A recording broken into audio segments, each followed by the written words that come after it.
Hace nada menos que 4 meses comenté en este canal por primera vez la posibilidad de que Occidente incautara los activos rusos congelados, y desde entonces hemos ido actualizando cómo estaba esa situación y los graves problemas para el sistema financiero occidental y europeo en particular que podía significar dicha locura.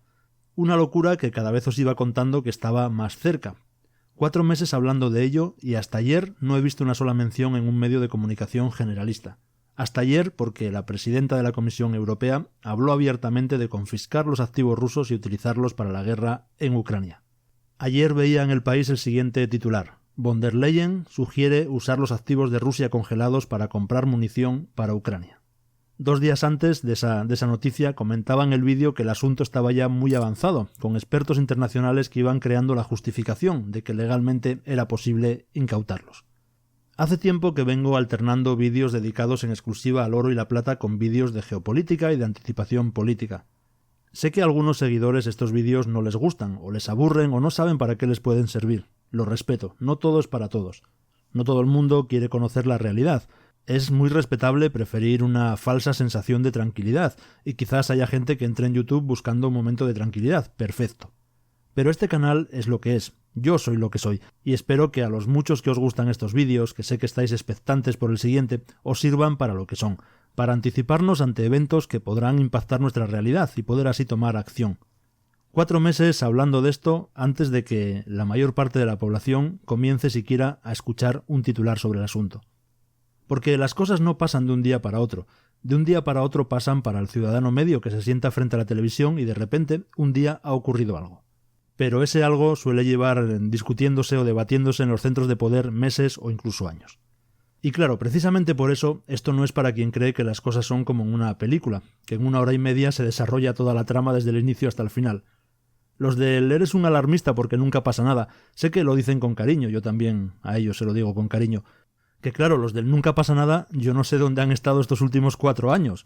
Otra cosa es que hayan interiorizado que lo que antes era excepcional, ahora es la nueva normalidad. Pero la vida es otra cosa, y lleva sus ritmos, no es una película de acción.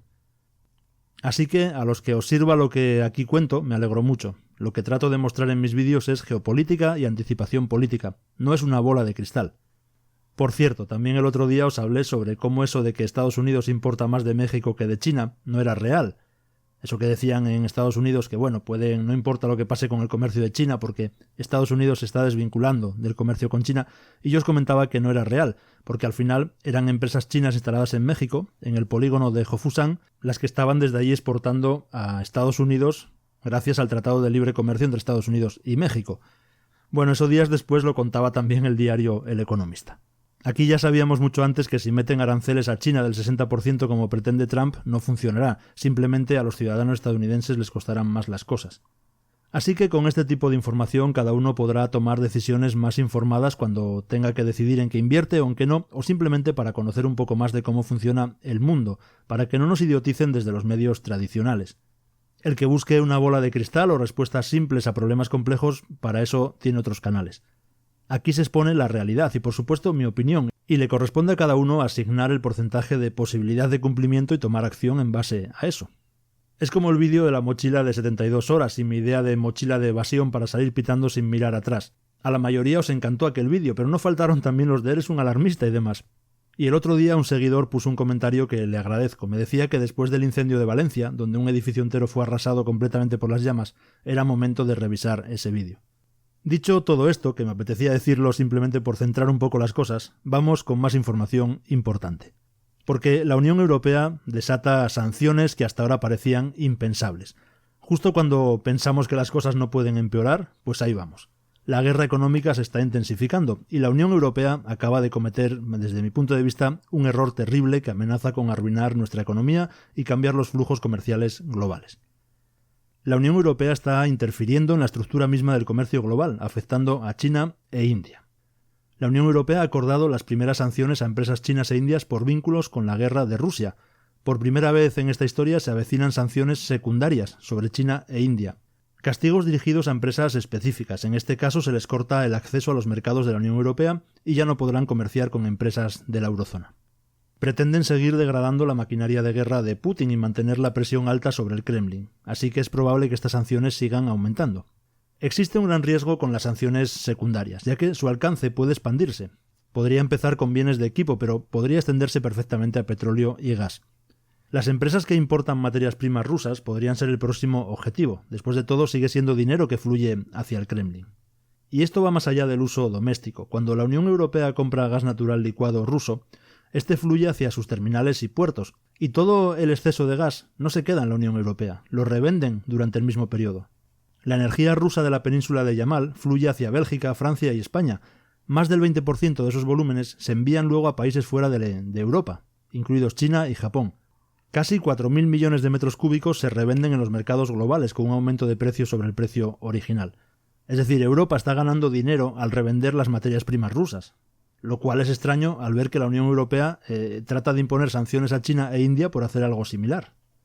Aquí cada país actúa por su propio interés, porque el mundo todavía necesita comerciar con Rusia e importar materias primas y Europa no es una excepción. Y mientras la Unión Europea reduce el comercio con Rusia, podemos ver que dos materias primas han aumentado en volumen al comparar 2023 con 2021. Por un lado, las importaciones de gas natural licuado han aumentado un 38%, pero el uranio ha aumentado un increíble 86%. El otro día hablábamos también de Estados Unidos importando el 25% del uranio desde Rusia gracias a una exención en las sanciones. Si estas importaciones llegaran a cero ahora mismo, los precios de la energía en Europa se dispararían, aplastando aún más la industria europea. Y esto es lo peligroso de las sanciones secundarias. Si se extienden al petróleo, gas e incluso trigo, ya podemos imaginar el caos que causarían. Las cadenas de suministro se romperían, la inflación se dispararía nuevamente, junto con tipos de interés globales muy altos. Y encima China podría tomar la revancha económica. Hay otro problema importante con las sanciones. La economía de la Unión Europea no está bien, todos lo sabemos, pero miremos a la industria. El gigante químico BASF ve crecimiento en China mientras recorta 1.000 millones de euros en Alemania. La empresa se está enfocando en China debido a los altos precios de la energía en Europa. Los costes de la energía siguen siendo motivo de una gran crisis en casa, y recortar 1.000 millones de euros en el lado alemán se traduce en pérdida de empleo. Así que habrá una transferencia de empleos desde Occidente hacia Oriente, y esto no se va a detener. Los márgenes se están reduciendo y se avecina una recesión global, así que el CEO de la empresa lo tiene claro, se mueven donde está el dinero. Al mover las operaciones a China, ven a Asia como el próximo gran impulsor del crecimiento, no a Europa. Y luego tampoco pensemos que China se quedará de brazos cruzados con estas sanciones. El ministro de Relaciones Exteriores de China dijo que las empresas chinas y rusas llevan a cabo intercambios normales y que no deben ser interferidas o influenciadas por terceros. Ha dejado claro también que protegerán los derechos e intereses de las empresas chinas, y esto es una advertencia a Europa para que no cruce la línea. Si Bruselas realmente aplica estas sanciones a las empresas chinas, China bien podría contraatacar. Y entonces, ¿cómo podría contraatacar China? ¿Qué podría hacer China? China se está moviendo agresivamente, como ya hemos visto más veces, hacia la fabricación. Ese es un hecho importante. Los préstamos al sector manufacturero están disparándose desde un promedio del 5% antes de 2020 hasta casi el 35% el año pasado. Un aumento de 7 veces que muestra el cambio desde los bienes raíces hacia la fabricación. Esto aumentará aún más la capacidad manufacturera de China, haciéndola mucho más atractiva para las empresas de la Unión Europea que buscan reubicarse. Imagina si China aumenta sus subsidios a los fabricantes nacionales. Esto hará que sea imposible para Europa competir. Dinamarca ya ha admitido que Europa no puede competir en cuanto a subsidios estatales. Si Europa intenta luchar con Estados Unidos y con China en esto, perderán, sin duda. Simplemente no hay dinero para la industria.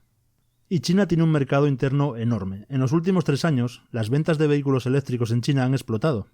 Las ventas mensuales han pasado de 200.000 al mes a casi 900.000, un crecimiento de más de 4 veces. Si China intensifica las subvenciones, más empresas de la Unión Europea abandonarán Europa y se trasladarán al mercado interno chino, un mercado que es demasiado grande para ignorarlo. Así que si Europa sigue adelante con sus sanciones, no sería extraño que todo esto se intensificara hacia una guerra comercial a gran escala.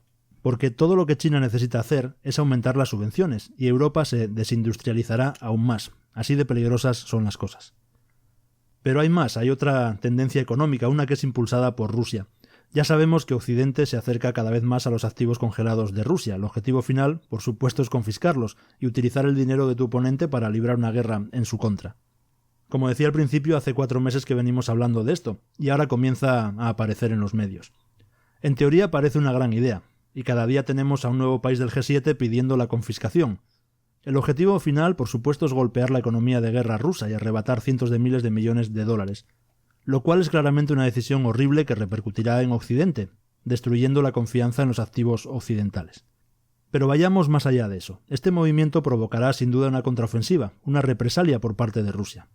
El ministro de Finanzas ruso ya ha emitido una amenaza de respuesta simétrica a Occidente. También hay activos congelados en Rusia. En otras palabras, si tomas lo mío, confiscaré lo tuyo. La clásica estrategia del ojo por ojo. Los medios rusos afirman que Occidente tiene al menos 280.000 millones de dólares en activos e inversiones bloqueados en Rusia, de los cuales 220.000 millones pertenecen a países de la Unión Europea, y el Reino Unido también tiene 19.000 millones atrapados. Así que podríamos estar avanzando hacia un futuro en el que Europa y Rusia nunca más puedan volver a comerciar, ni siquiera a negociar nada, ni siquiera a hablarse. El momento en que Europa presione el botón de confiscación equivaldrá a lanzar una bomba financiera. Es dividir literalmente el orden mundial en Occidente frente a Oriente. Es importante entender que la gran motivación que hay detrás de este impulso implacable para confiscar los activos rusos es el temor de que la ayuda de Estados Unidos nunca llegue y de que Donald Trump regrese. Porque el gran temor es que Trump regrese y termine la guerra, como prometió. Porque si Estados Unidos va a espaldas de Europa para negociar con los rusos, entonces todo se acabó, Europa se queda vendida. Así que apuntar a los activos rusos es más una cobertura financiera contra Trump que cualquier otra cosa. Si Estados Unidos detiene la ayuda por completo, al menos todavía hay los 300.000 millones de dólares a los que recurrir. Así que solo estamos observando la antesala de las elecciones en Estados Unidos. Cuanto más cerca esté Trump de un segundo mandato, mayor será el impulso para la confiscación total. Y algo interesante está sucediendo también en segundo plano. Rusia está planeando tomar préstamos en yuanes chinos. Esta es otra medida de desdolarización por parte de Moscú. A pesar de que el dólar sigue siendo la moneda extranjera más popular para emitir préstamos, Rusia prefiere vender bonos denominados en yuanes chinos.